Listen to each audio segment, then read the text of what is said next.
thank you, all of you, for everything that you've done for our campaign.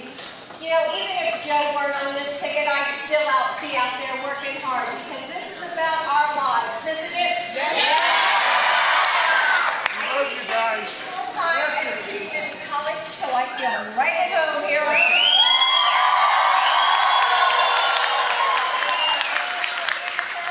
Thursday, and I had to ask off for Tuesday so I could go vote.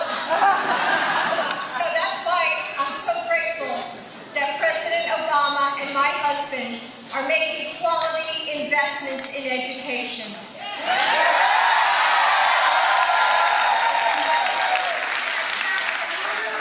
As a military mom, our son Bo served in the Delaware Army National Guard, and he went to Iraq for a year.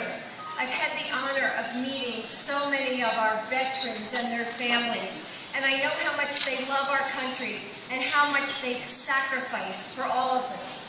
So as a military mom, I want to make sure that our veterans get the benefits that they've earned and the respect that they deserve. I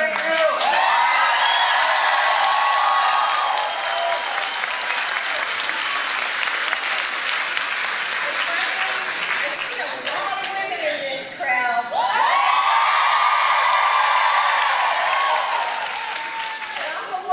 Involved in this election because I care about the direction of our country. I've seen Joe and Barack stand up for our rights and our freedoms every single day. The President and the Vice President know how important it is for women to make our own decisions about our own health care.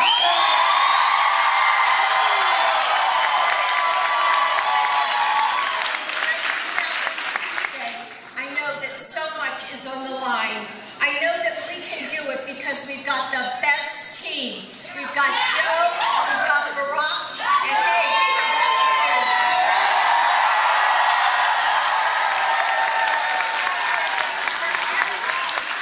And now I'd like to introduce my husband, our Vice President, Joe Biden.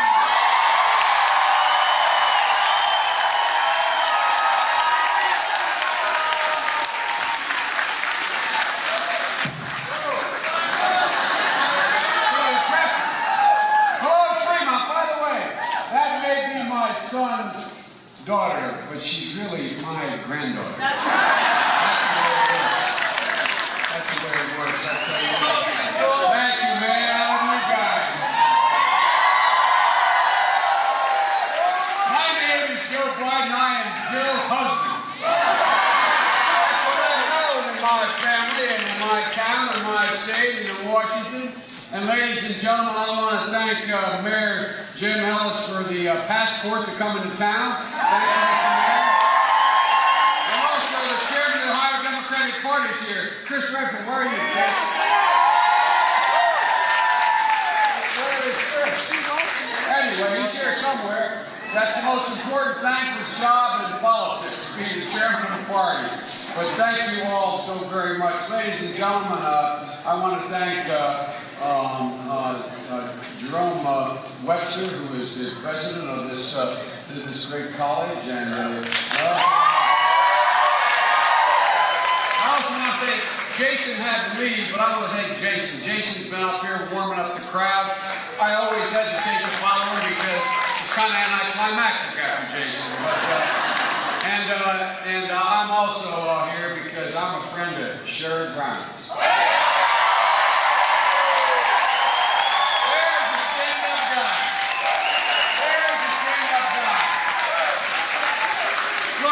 Since you all arrived here on time, I know you figured out yesterday, last night was end of daylight savings time. It is Mitt Romney's favorite time of the year. It's true. It's the only time he actually gets to turn the clock back and win. This man's trying to turn the clock back so much. It's the only time we're going to turn it back. When this election is over, folks, we need to get back to working together again. You know, I've been a senator a long time. I remember the days when we actually worked together, Democrats and Republicans, both parties. We have political differences. We didn't have these deep ideological rifts that the new Tea Party, Republican Party has become known for. You know, what we did in response to the storm Sandy that devastated my state and the East Coast and even hit parts of eastern Ohio and affected it. What I found was, and we were on the phone every morning, the President and me, with all the governors, Democrat and Republican, the mayors, all of our FEMA and all of our experts, the Department of Defense. I noticed something that I didn't realize how much I had missed, and I mean this sincerely. On the phone, you'd hear Democratic governors like my governor of Delaware talking to the governor of New Jersey, Chris Christie, and saying, Chris, we got hit too, but you got hit worse than we did. And so if you need some of our cherry pickers to get those wires back, if you need some of our resources, we'll send them to you. The same way with the governor of Connecticut talking to the governor of New York. It was like the old days, everybody working together. And folks, we got to get back to that. Because the next 4 years, we're not only some remaining problems, but tremendous opportunities in this country. We are on the precipice of change that can benefit us for a generation. We've made real progress. We've created 5.4 million new private sector jobs. Companies hired more workers this past October than any time in the last 8 months. Housing starts are up more than they were any time since July of 2008. Exports are up 41%, creating 500,000 new manufacturing jobs since 2010. 3 million more working class kids are in college because of Pell Grants. And no matter what those ads say, we did rescue the automobile industry. 4 million jobs saved. 200,000 more jobs. We expanded benefits for Medicare in spite of what they say. We've extended the life of the trust fund by 8 years. We ended the war in Iraq and we ended the war in Afghanistan. How many out there are veterans? How many know somebody who served in Iraq or Afghanistan? Well, we owe them. We owe them. We owe them. They're the finest group of warriors in the history of this country. And ladies and gentlemen, we owe them. Folks, we only have one civil obligation. Only one truly sacred obligation. To protect those who we send to war and to care for them when they come home. We have includes creating jobs for them when they come home. We're going to do manufacturing jobs. We're going to train 2 million workers for the jobs that exist through our community colleges because we don't have the trained personnel. 100,000 new math and science teachers are needed in this country. We're going to provide them over the next 8 years. We're going to cut our imports in half, produce more homegrown energy, oil, clean coal, natural gas, as well as wind, solar, biofuels. Look, folks, and we're going to stop all the guys and women graduating from this community college. They're going to hear the word insourcing as much as we heard the word outsourcing. Because we're going to change the way we do business. We're going to give tax breaks to companies that come home, not those who go abroad. The American people have a decision to make that's extremely consequential. We continue to move forward and we can go back to the politics that got us in this great dilemma in the first place. Folks, the differences are stark. We've now had 4 debates. The President had 3 and I had one with Congressman Ryan.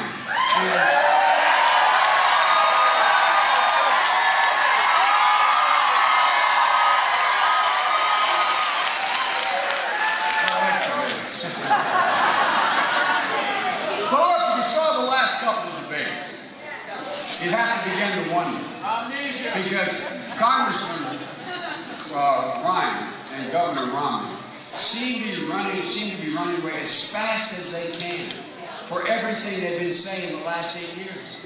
I mean, they're like a little kid trying to have one in his shadow at 2 o'clock in the afternoon. It keeps catching up to the man. The only time that shadow goes away is sundown and the curtain's about to come down on these boys.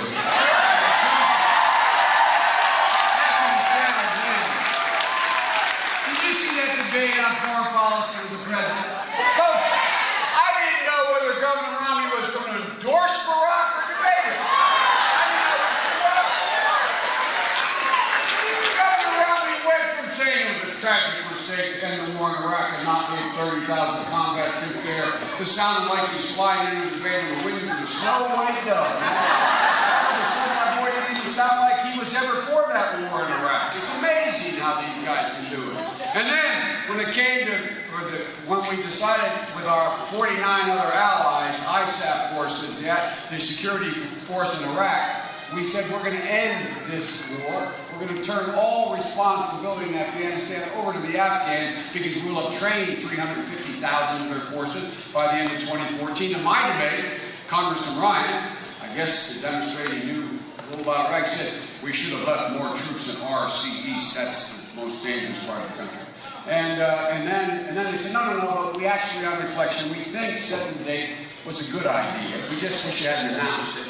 And then in the debate with the president, it got down to, well, you know, you made the right decision.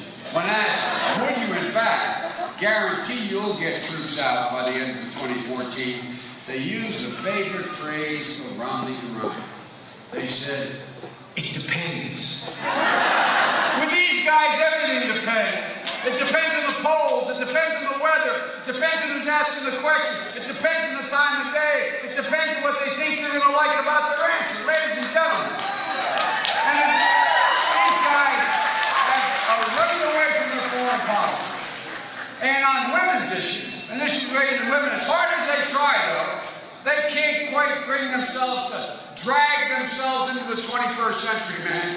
They're still stuck around 1957, you know? And the refusal. My mom used to have an expression, you've heard it, it's not unique to her, but sometimes you say silence can be deafening. The silence on the part of Romney and Ryan when Mr. Murdoch, Richard Murdoch, running for the Senate in Indiana, said what he said. The silence says as much about them as it does about Mr. Murdoch. Ladies and gentlemen, when Governor Romney was asked a direct question in the second debate, you may remember, he said, do you think there should be equal pay for equal work, Governor, for women? And what did he do? He said, start talking about binary. It was amazing. Do you realize